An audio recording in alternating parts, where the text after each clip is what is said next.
Recollections and Reflections.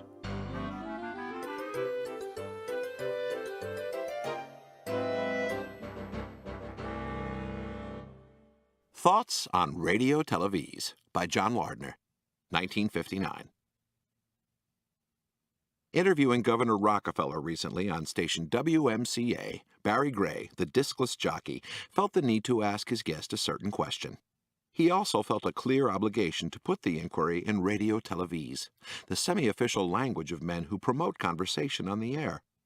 Though it is more or less required, this language is a flexible one, leaving a good deal to the user's imagination. "Governor," Mr. Gray said, after pausing to review the possibilities of the patois, "how do you see your future in a Pennsylvania Avenue sense?" I thought it was a splendid gambit. Another broadcaster might have said, "How do you see yourself in the Electoral College picture?" Or, "How do you project yourself chief executive-wise?" The Gray formula had a special flavor, the colorful two rings from the bullseye quality, that I have associated with the work of this interviewer ever since I began to follow it several years ago. For the record, Governor Rockefeller replied, "I could be happier where I am." He might have meant Albany. He might have meant the WMCA studio. As you see, Radio-Televese is not only a limber language, it is contagious. The salient characteristic of remarks made in Radio-Televese is that they never coincide exactly with primary meanings or accepted forms. For instance, Mr. Gray, a leader in the post-war development of the lingo, has a way of taking a trenchant thought or a strong locution and placing it somewhere to the right or left of where it would seem to belong. "Is this your first trip to the mainland? How do you feel about statehood?" I have heard him ask a guest from the Philippines on one of his shows. The program runs at present from 11:05 p.m. to 1 a.m. On the topic of Puerto Ricans in New York, he has said, "How can we make these people welcome and not upset the decor of the city?" On a show a few years ago, he described an incident that had taken place in a nightclub that might be called a bawd. A drunk at a ringside table, Mr. Gray said, interrupted the floor show to deliver a soliloquy. "When did the chink begin to pierce the armor?" he once asked, in connection with a decline in the prestige of former Mayor O'Dwyer. "The fault then," he said on another occasion, "is not with Caesar or with his stars, but with certain congressmen." Speaking of the real-life source of a character in a Broadway play, he has observed, "He was the clay pigeon on whom the character was modeled." When Mr. Gray called Brussels the Paris of Belgium, I was reminded of an editorial I had read in a Long Island newspaper long ago, in which Great Neck was called the Constantinople of the North Shore. There is an eloquence and an easy confidence in Mr. Gray's talk that stimulates even his guests to heights of Radio-Televese. Artie Shaw, a musician, in describing the art of another performer to Mr. Gray, said, "He has a certain thing known as presence. When he's on stage, you can see him." Another guest declared that the success of a mutual friend was owing to a combination of luck and a combination of skill. "You can say that again," Mr. Gray agreed, and I believe that the guest did so a little later.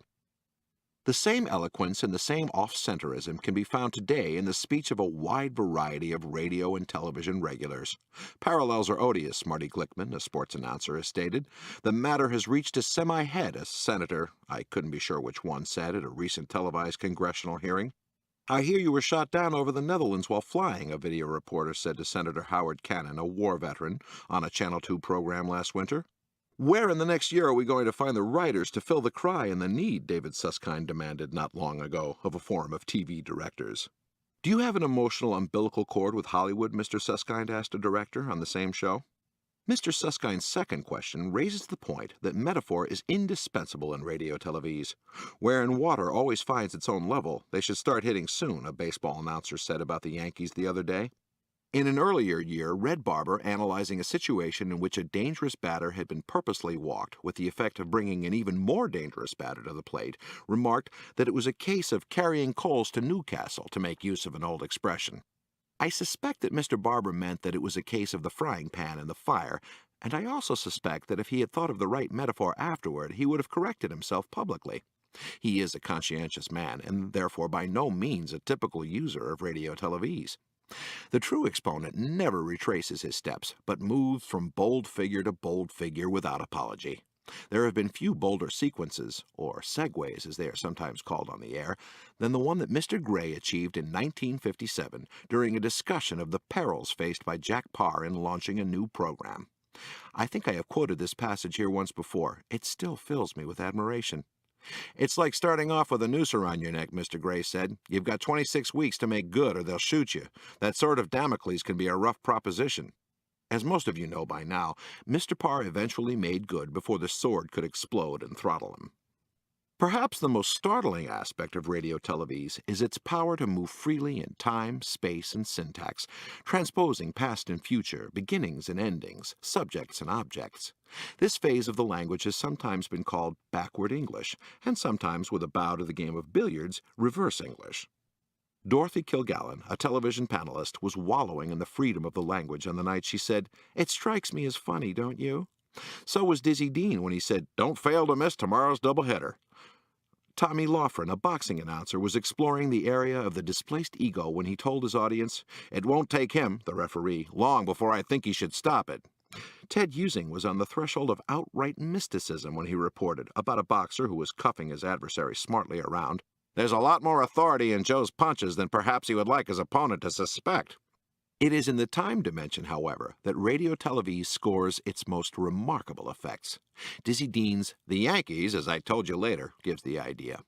The insecurity of man is demonstrated regularly on the air by phrases like Texas, the former birthplace of President Eisenhower, and Mickey Mantle, a former native of Spavinaw, Oklahoma. I'm indebted to Dan Parker, sports writer and philologist, for a particularly strong example of time adjustment from the sayings of Vic Marcello, a boxing manager who occasionally speaks on radio and television. "Now, Jack, what do you say we reminisce a little about tomorrow's fight?" These quotations show what can be done in the way of outguessing man's greatest enemy, but I think that all of them are excelled by a line of Mr. Gray's, spoken 4 or 5 years ago. "What will our future forefathers say?" It is occasionally argued in defense of broadcasters, though they need and ask for no defense, that they speak unorthodoxly because they must speak under pressure, hastily, spontaneously, that their eccentricities are unintentional. Nothing could be farther from the truth. Their language is proud and deliberate. The spirit that has created it is the spirit of ambition. Posterity would have liked it. In times to come, our forebears will be grateful.